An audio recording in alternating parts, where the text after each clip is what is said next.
He can't come forward. Nixon, go back. Come on. Come on. Come on. Oh my friend. You're such a retarded dog. Maybe I can get in the back. Come on. Come on. Come on. Come on. Come on. Come on next.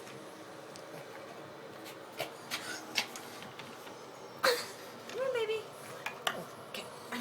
You help them. Here, I'm going to do this. Come on. Wait. Oh.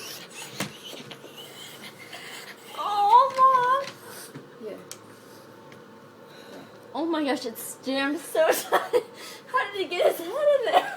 Let's oil him. You think if we oil him? He's wet enough. Ow! There's a...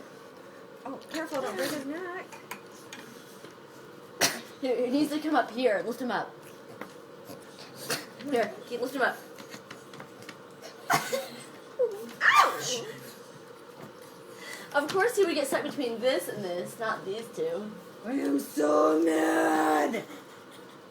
This is a nice gate. You're so stiff. I'm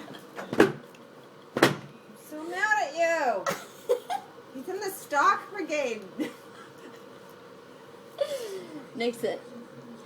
He's an idiot. I told you the dogs were dumb last night. You're like, no, they're actually kind of smart. What are you doing? I thought he opened the gate because I could see his head. I'm like, oh my gosh, he opened the gate. Oh, we can just open it. No, then. Oh my gosh, we're so stupid.